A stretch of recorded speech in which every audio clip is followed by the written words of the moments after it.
Okay, so the whole point of this video and these set of slides is to try start the conversation so that we can discuss what it is that we want to do. All right, set out what the strategy is, what are our objectives, what do we want to accomplish, and how do we want to go about doing it.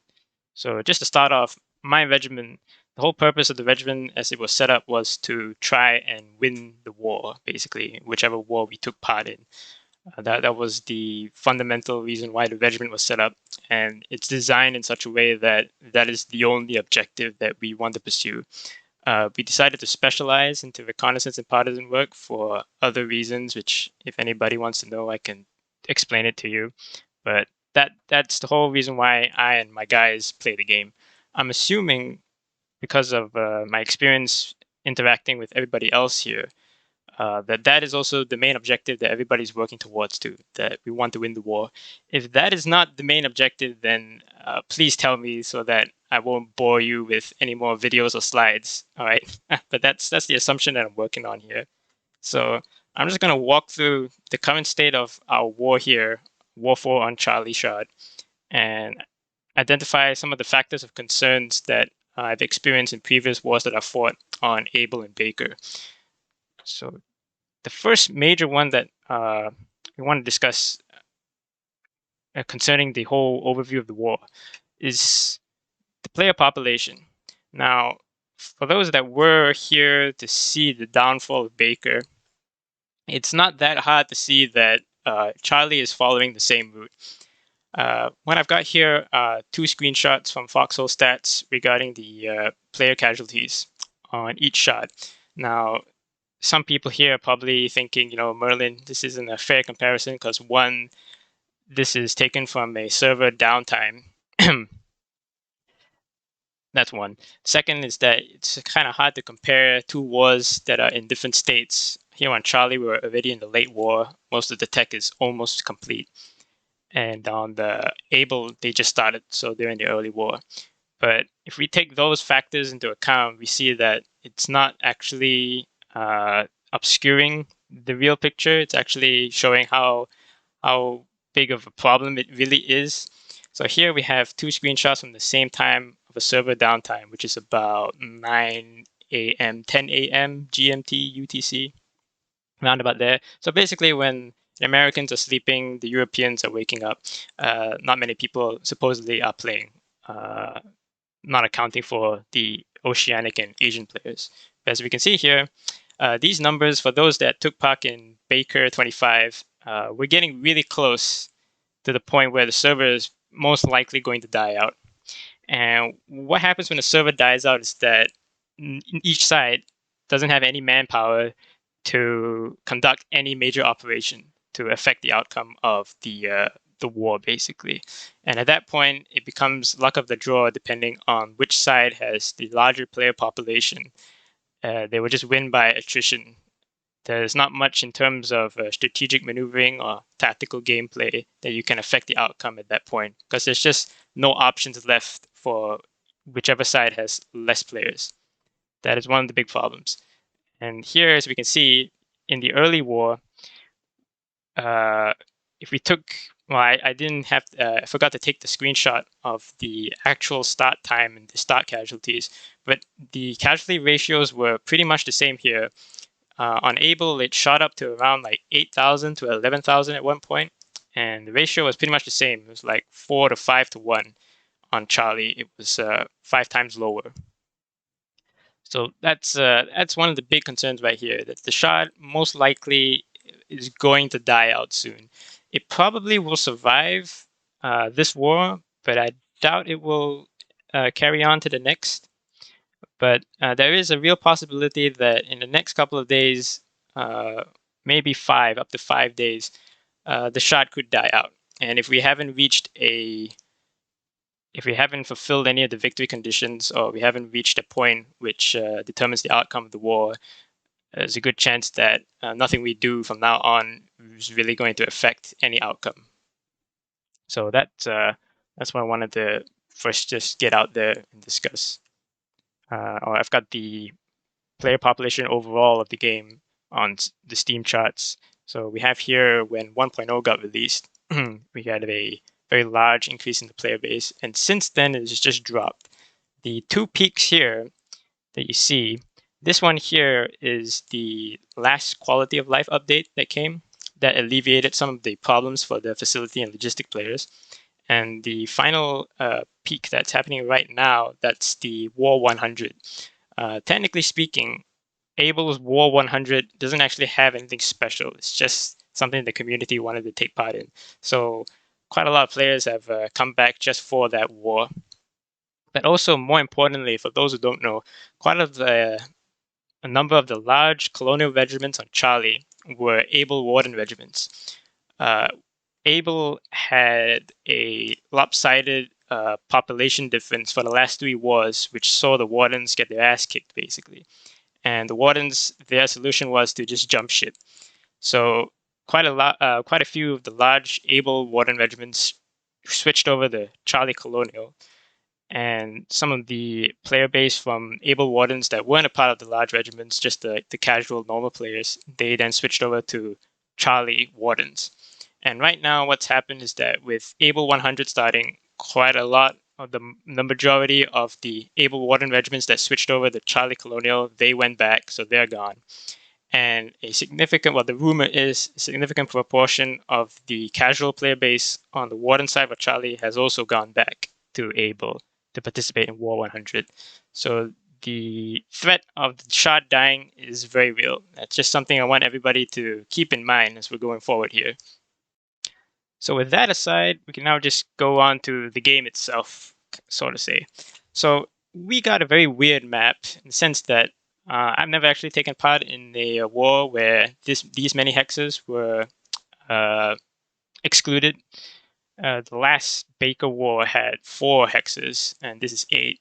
And the previous Charlie War actually had 8 as well. It was the foremost hexes on the left side were taken out, and on the right side were taken out. So it was a very narrow kind of like war.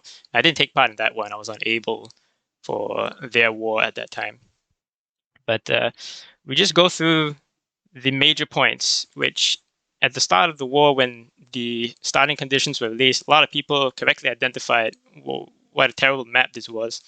If we just have a look here, in terms of logistics, right, naval logistics, we have in the north here the Warden backline territories, and we have our colonial backline territories. There are only 3 MPFs per side this war, which is a very low number, but considering that it's a smaller map and player population is also smaller on this shard, it doesn't really affect the flow of the battle on the front lines. But if we take a look at the water logistic routes here, go back here. Okay.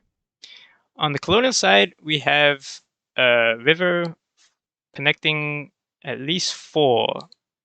Sorry, 1, 2, 3, 4. Yeah, four of the backline hexes. That's 2 MPFs here. There's Ashfields, and I believe the other one's in Fishermansville or Origin.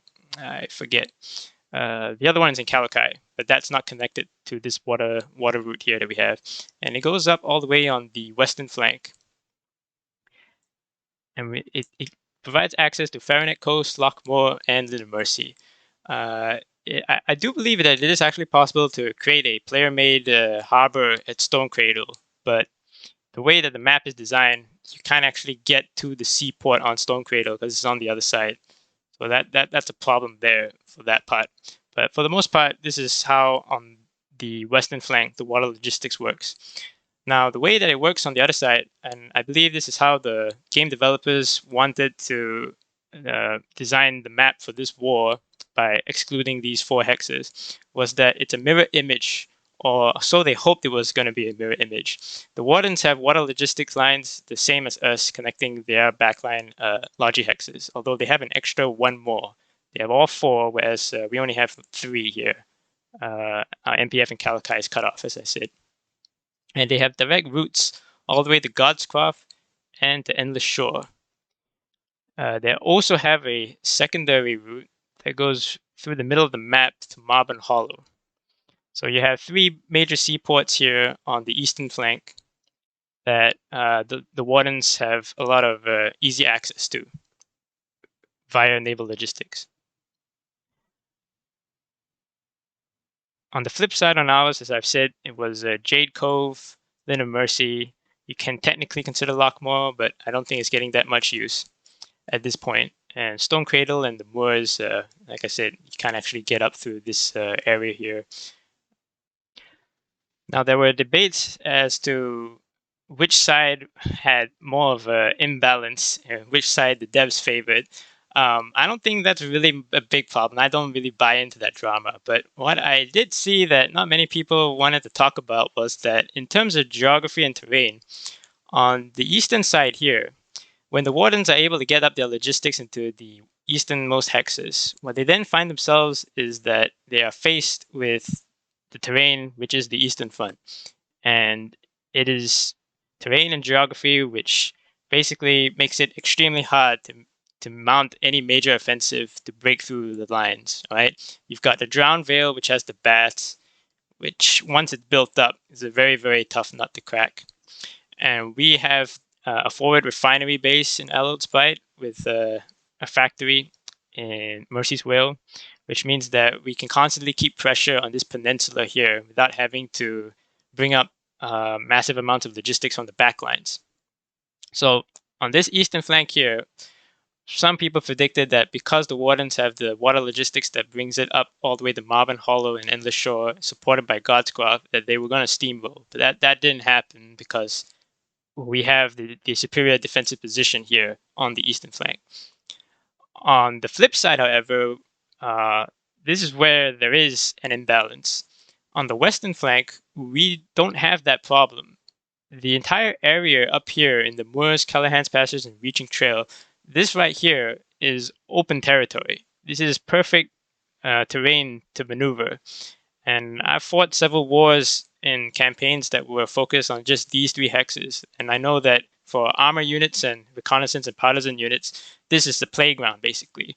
Once you get across Lockmore into Lynn of Mercy, that's just the hardest part, really. Because once you get across this river line here,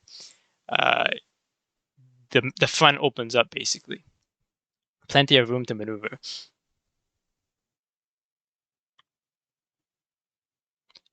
Now, as we can see here, the war has actually developed in our favor in the sense that having Lynn of Mercy, the seaport, with the water logistics in our favor on the western flank, the Wardens don't actually have an equivalent on their side on the eastern. If we just back up here a little bit, if we just draw a line through the middle here, we see that the Wardens don't actually have a hex light Lynn of Mercy like we do that is in their favor.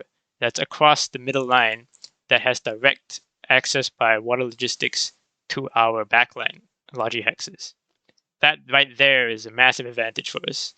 And so far as the war has developed, the team has either by intentional or unintentional decisions exploited this, and we have made a lot of progress on the western front. So here I've got Foxhole stats up, and the numbers that I want to draw your attention to is the casualty ratios in each of the hexes across the entire front line here. And what we can see is that most of the major fighting has been occurring in the Eastern Front, and recently in the Deadlands, the Wardens managed to break through into an abandoned ward last night, and so the numbers have shot up there as well. I'm not too familiar with the Callahan's Passage Front, but I am familiar with the Moors and Reaching Trail, and for the most part, it has been white factioned. Nobody has been able to really mount any real organized effort up there. Most of the time, it's just left out to anybody to really go in with the CB to tap and then have it taken 5 minutes later by the enemy. But nobody has the manpower to really build up much there. There is now efforts going on in Morrigan's Grave, but Ockmarin, nobody's bothered. It's cut off from water logistics anyway, so it's not that big of a strategic target really for either side to exploit. So that's been going on. But as I've said before, on the eastern flank here, what I think that we should do is, because since it is an uphill battle for the most part, all the efforts that we've been doing have been probably the right decisions that we've been making. We've got folks that have gone in and tapped Endless Shore and Godscroft, which is good. That's two of the three frontline seaport, major seaports that the Wardens are utilizing here on the Eastern Front. And operating with Buds last night, so long as we can tap the territories that are just outside of Bats and south of Endless Shore, so long as we can keep these territories teched down, we can create enough strategic maneuvering space here that the Wardens won't be able to mount any major offensive to take the Bats or Allospite. I hope that makes sense. We don't need to mount a major offensive to break through the lines here. I don't think that would be a good course of action, because it's an uphill battle, as I've said, in terms of logistics. And also, the terrain and geography doesn't just favor us. It favors us slightly more because we spawned with the Bats already initially in our control, and we had the forward refinery here in Allospite, just south of the peninsula here in Endless Shore. But if we try to make progress further forward, we'll be playing into their hands. That's what I'm saying. And all the efforts that we've made so far, I think we just need to keep up. It's just going to be a purely defensive campaign where we create space here and we stall the Wardens. And hopefully, if we do this long enough, anybody on the western flank, if anybody wakes up, they have a straight shot across-reaching trail into their backline logistic hexes. However, as we can see here from the casualty ratios and how the war has progressed, I don't think there is any major organized effort on our part, and also it doesn't seem that the Wardens have any major organized effort on their part either. Yeah, it's something to keep an eye out for. But yeah. Now I'm just gonna go over the group that we have assembled so far. What our strengths and weaknesses kind of look like on paper. Is technically theoretical, but it's informed from past experience in previous wars that I've played with multiple regiments trying to work together. So I'll just run through some of the points here. So yeah, this is probably the most important, because unlike in regiments I've played before and multi-regiment operations that I've taken part with, if everybody's not on the same page, you're not gonna achieve much. You're not gonna get very far. And so far, with my experience with interacting with most of the people on this server, everyone sort of has the same kind of mindset when approaching the game. Like I said before at the start of the video, if anybody actually has a different approach to it, you gotta let me know at least. That way I don't bore you with any more of these slides and whatnot. But yeah, this is probably one of the core fundamental parts that we have right now that we should just build upon. It's very good stuff. Moving on to the problems that we have. The first three basically are the same. It's the manpower problem. The first one I raised here, not a lot of people really agree, I find. But on Able, the way that it's worked out is that the population for the last 3 wars on Able, during the EU and NA time zones, it favored the Wardens. The Wardens could field a few more players than we could as the Colonials. And they also actually had more well-organized and larger regiments in the EU and the NA time zones. That was something that we had to face. However, on Able, and especially the Colonial side, we have a very large Asian player base that's comprised of basically lots of Chinese players. And what this means is that it actually provided us with a strategic advantage in the sense that so long as we could just get shot at for the most part by the Warden, EU, and NA players, as long as we just showed up to the fight and didn't let them steamroll us, the moment everybody logged off and went to sleep, the Chinese fellas logged in, and it's basically like clockwork. The Chinese have a very weird way of approaching video games I've seen, and very easily 30 to 50 guys will daily nonstop clocking at the same time and then clock out. They treat it like a second-time job. So once the Wardens go to sleep, the Chinese start working. And every time we wake up the next day, I'm talking about the EU, NA, Colonial fellas, we'll see that the Chinese players have counterattacked, reclaimed, and more often than not, push the front forward a little bit.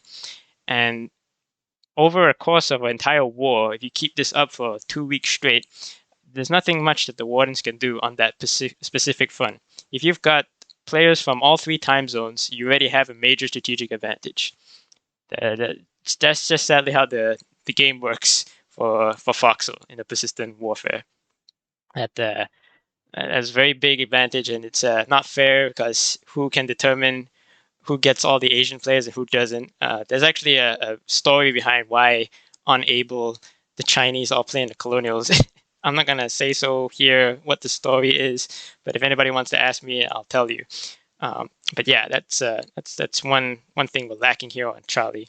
The other part that I've identified with our group, our specific group, is that the players that we have, the active players we're talking about, it's pretty much split 50-50 between the EU and the NA. It's going to be very hard for us to get everybody in our current group on this Discord server together for a combined op. And even if we do, that window is going to be pretty small. All right, that's something that I've identified there. The fourth point here, it's just basically getting experience because there are quite a few new players and there are quite a lot of vets, but none of us ever played together for extended periods of time. So I just want to say that everybody shouldn't get their hopes up in what they are trying to organize and achieve until we get more well known to each other. Until we start operating together, we're not going to be able to really mount and achieve major frontline operations that you guys are planning. You gotta treat it more like a sport for the most part. If you have a brand new team, you don't expect them to really know and understand each other well enough to play the team game effectively. Basically, this is going to be a very long process, and I'm hoping that if we apply ourselves the way that we have, we take a little bit more time and effort in planning out things, and we try to make the player experience for ourselves and our regiment members, the burnout effect, the demoralization and the burnout effect of losing players hopefully won't be that extreme within our groups and within this group that we're trying to form here. It will allow us to play the game for a much longer period is what I'm trying to get at, if we just keep that in mind, that we need to work on working together, really. And the final point here, it's basically train guys, I suppose, a dedicated logistics regiment. Not too sure how else you would identify them. And for those that have been keeping track with the drama and CHC, I don't think we can really depend or organize any dedicated train or logistics into the Eastern Front where we've been operating for the most part.